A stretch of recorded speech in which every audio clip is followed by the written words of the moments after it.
I'm doing a quick little video on the topic of adoption. The reason being, I see around me or know of people and they have adopted children in order to make those children lose their salvation. And I cite as examples two relatives of mine who have adopted children because they were barren.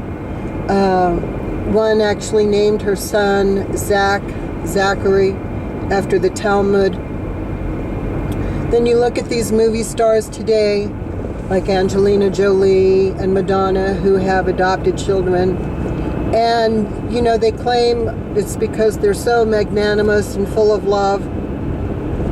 And that's not the real reason. The real reason is they are setting those children up to lose their salvation.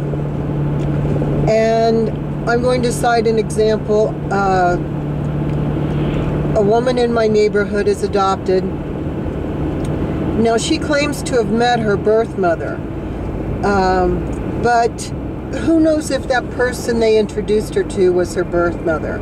Anyway, she was adopted by two people who had lost they had two sons before, and I think they had cystic fibrosis, I'm not sure, or some other genetic disorder that caused an early death in childhood. So they adopted her, and they brought her up in Judaism, so that she's practicing Kabbalah, worshiping Satan, so on and so forth. And these people, like the children my relatives have adopted, and Madonna, and these kids don't realize they've never been exposed to Christianity. They never will be exposed to Christianity unless God intercedes.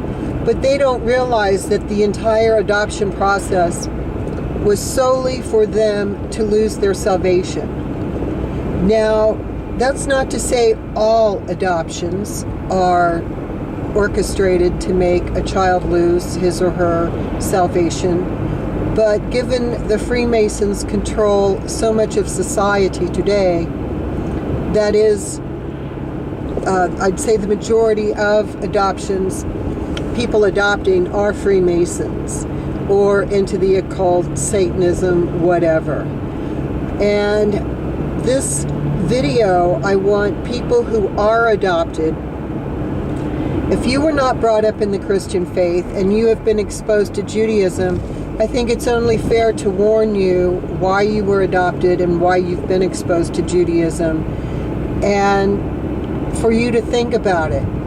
I do know of an interesting case where a woman who was raised in Judaism gave up a child for adoption, and I actually think that child was adopted by Christians. And the reason I say that is because when her birth mother tried to contact her when she was a teenager, the girl didn't want anything to do with her. And I think that was the Holy Spirit protecting that child from this woman who is a practicing witch, okay? So, but if you have been adopted again, if you've been adopted and your adoptive parents, and they could be secular, but you should really look into Christianity. But definitely, if you have been raised by adoptive parents who have taught you Judaism, you need to be aware that, and they can profess all they want, that they love you. But you know what? They really don't. It's all been orchestrated from the beginning for them to adopt you and to introduce you to Judaism. Babylonian Talmud, all that stuff. And that's all I have to say about this topic. Thank you.